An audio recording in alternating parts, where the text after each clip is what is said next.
RP education पर। तो कल हम पढ़ रहे थे मानव श्वसन तंत्र के बारे में।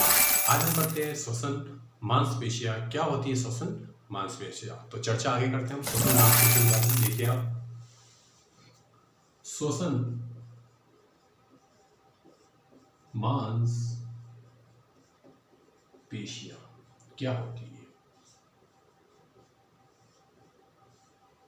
देखिए स्टूडेंट, एक शब्द आता है डायफ्राम, जिसको बोलते हैं तनुपट।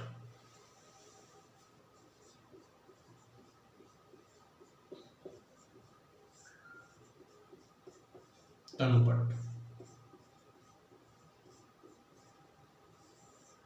क्या है ये? हमारे शरीर में पाई जाती है वक्षगुहा। वक्षगुहा का मतलब सीने का जो ऊपर वाला पार्ट होता है, इसको बोलते हैं वक्षगुहा।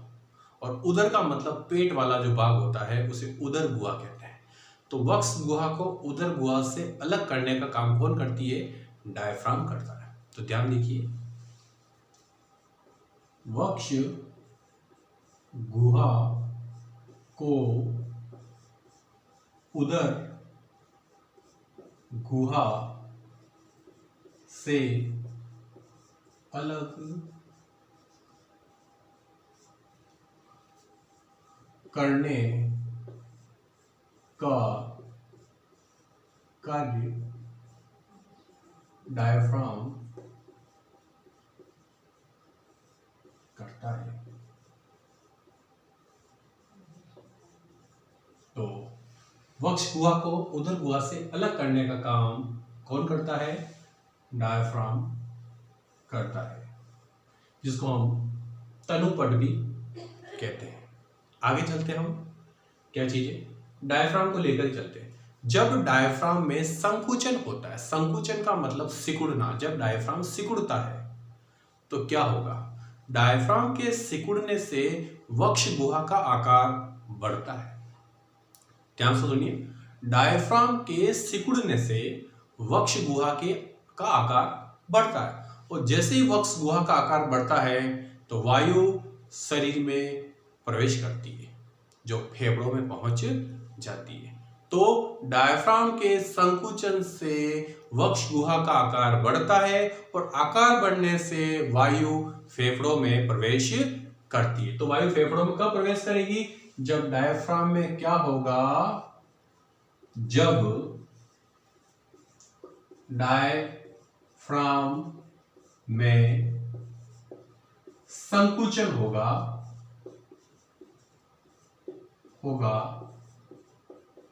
तो वायु फेफड़ों में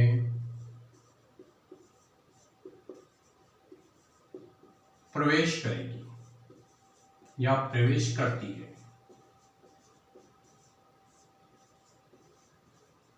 आपको समझ में आ गया होगा कि जब डायफ्राम में संकुचन होगा, जब डायफ्राम सिकुड़ जाएगा तो वक्ष गुहा का आकार बढ़ने से वायु फेफड़ों में प्रवेश करेगी, यानी कि वायु कहां चली जाएगी? फेफड़ों के अंदर चली जाएगी। अब फेफड़ों से वायु पुनः बाहर कैसे निकलेगी वो भी आप समझिए। तो यही समझ जाता हूं मैं आपको। देखिए आप, डायफ्राम को लेकर ही, यहां था डायफ्राम में संकुचन, अब है डायफ्राम में शिथिलन होगा। डायफ्राम में क्या होगा? शिथिलन। जब डायफ्राम में शिथिलन होगा तो वायु फेफड़ों से बाहर निकलेगी। ध्यान दें, जब डायफ्राम में क्या होगा? शिथिलन होगा तो वायु फेफड़ों से क्या होगी? बाहर निकलेगी। तो शिथिलन होने से वायु फेफड़ों से क्या होती है? बाहर निकलती है। तो मैं लिखता हूं, जब डायफ्राम में शिथिलन होगा तो वायु फेफड़ों से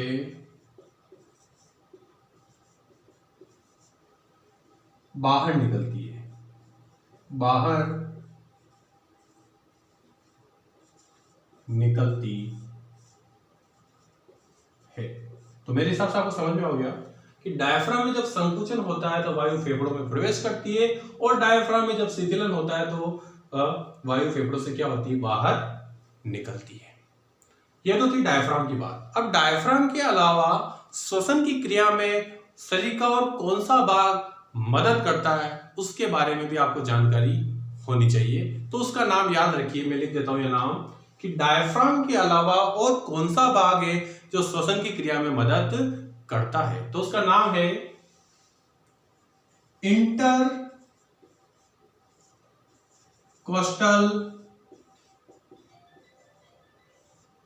पेशियां या इंटरकोस्टल मसल्स भी कहते हैं इसको। याद रखें इसका नाम, कि डायफ्राम के अलावा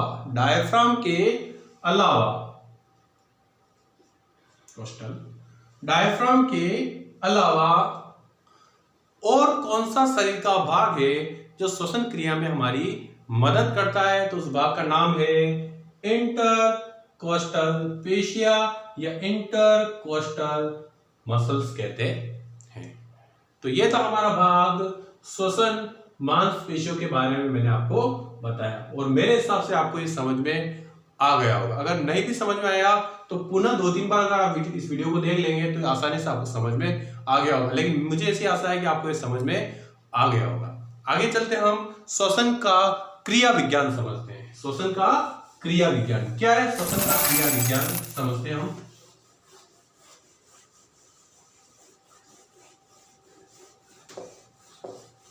देखिए, श्वसन का क्रिया विज्ञान को मैं समझाने की कोशिश करता हूं कि श्वसन का क्रिया विज्ञान क्या है।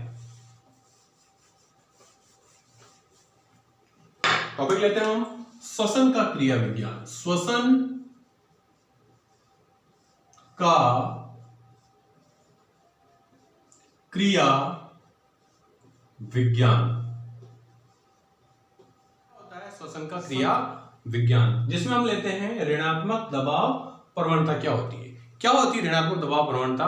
वायु का संचालन जब वायुमंडल से कूपिकाओं के मध्य होता है तो उसके अंदर क्या चीज काम आती है? ऋणात्मक दबाव प्रवणता काम आती है। वायु का संचालन वायुमंडल और कूपिकाओं के मध्य जिसके कारण होता है वो कौन है? ऋणात्मक दबाव प्रवणता, जिसके कारण सांस अंदर जाती है और सांस बाहर निकलती है। तो किस किस के मध्य होता है? देखिए, वायु का संचालन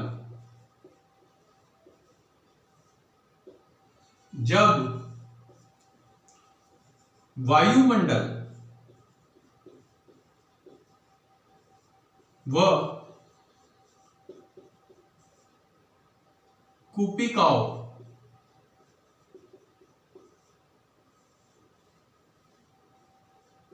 के मध्य ऋणात्मक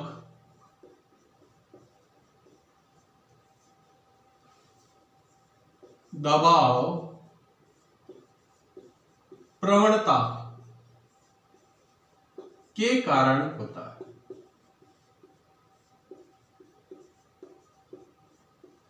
ध्यान दें, वायु का संचालन किसके कारण होता है? तो वायुमंडल की वायु और कूपिकाओं के मध्य ऋणात्मक दबाव प्रवणता के कारण होता है। आगे चलते हैं हम जब गैसों का आदान प्रदान करते हैं, शरीर में जब गैसों का क्या होता है? आदान प्रदान होता है, तो वह 2 कंडीशन पर डिपेंड करता है। एक होता है बाह्य श्वसन और एक होता है आंतरिक श्वसन। तो समझिए बाह्य श्वसन क्या है और आंतरिक श्वसन क्या है। तो गैसों का आदान प्रदान 2 स्थानों पर होता है।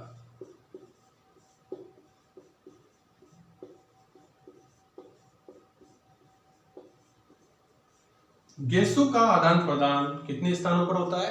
2 स्थानों पर। तो पहला आप समझिए, मैं लिखता हूं बाह्य श्वसन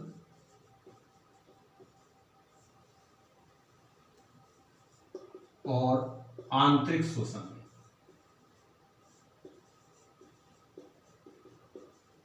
क्या है बाह्य श्वसन और आंतरिक शोषण, इसको समझिए। बाह्य शोषण, बाह्य शोषण का मतलब यह है कि जब वायु कुपिकाओं में भरी होती है तो कुपिकाओं तथा केशिकाओं के रक्त के बीच वायु का आंशिक दबाव, कुपिकाओं और केशिकाओं के रक्त के बीच वायु का आंशिक दबाव क्या कहलाता है? बाह्य श्वसन कहलाता है।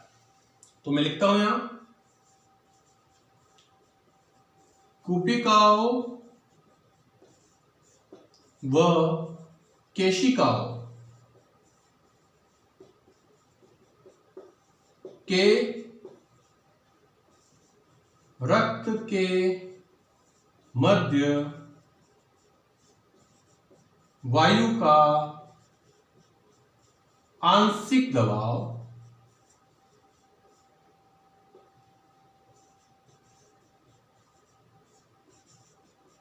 बाह्य श्वसन की क्रिया है।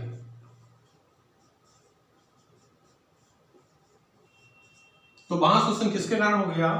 रक्त के मध्य वायु का आंशिक दबाव, कुपिकाओं व केशिकाओं के रक्त के मध्य वायु का आंशिक दबाव बाह्य श्वसन की क्रिया होती है।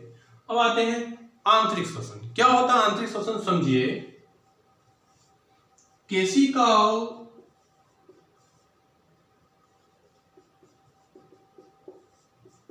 के रक्त तथा ऊतकों के मध्य विसरण की क्रिया आंतरिक श्वसन कहलाती है। यह आंतरिक श्वसन की क्रिया है।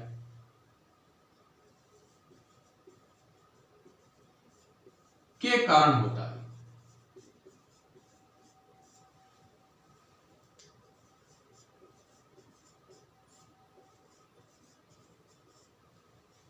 तो गैसों का आदान प्रदान दो स्थानों पर होता है। पहला है बाह्य श्वसन और दूसरा है आंतरिक श्वसन। बाह्य श्वसन क्या है? कुपिकाओं व केशिकाओं के रक्त के मध्य वायु का दबाव, कौन सा वाला? आंशिक दबाव। तो वायु का आंशिक दबाव क्या कहलाता है? बाह्य श्वसन की क्रिया कहलाता है या बाह्य श्वसन के कारण होता है। आंतरिक श्वसन, केशिकाओं के रक्त तथा ऊतकों के मध्य विसरण की क्रिया आंतरिक श्वसन के कारण होती है। तो दोनों मैंने आपको बताया कि गैसों का आदान प्रदान दो स्थानों पर होता है, तो एक बाह्य श्वसन और एक आंतरिक श्वसन। और मैंने आपको बताया ऋणात्मक दबाव प्रवणता क्या है। मेरे हिसाब से आपको ये समझ में आया होगा। आज जो मैंने पढ़ाया श्वसन मांसपेशियों के बारे में पढ़ाया और श्वसन का क्रिया विज्ञान आपको समझाने की कोशिश की है। एक बात और ध्यान रखिए, श्वसन की जो क्रिया है वो एक जैव रासायनिक क्रिया कहलाती है। इंपॉर्टेंट क्वेश्चन है, एग्जाम पूछा जाता है कि श्वसन की क्रिया कौन सी क्रिया कहलाती है? जैव रासायनिक क्रिया। तो मैं यहां लिख देता हूं, ऊपर या हटा देता हूं, यहां लिख देता हूं,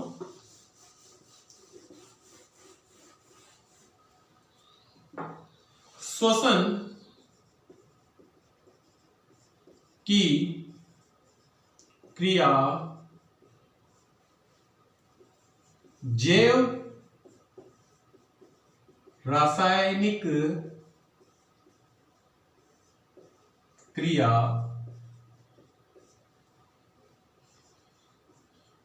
कहलाती। तो ध्यान दीजिए, श्वसन की क्रिया कौन सी क्रिया कहलाती है? जैव रासायनिक क्रिया कहलाती है। इस तरह आज का टॉपिक हमारा स्टूडेंट कंप्लीट हुआ। मेरे को आशा है कि आपको इस समझ में आया होगा।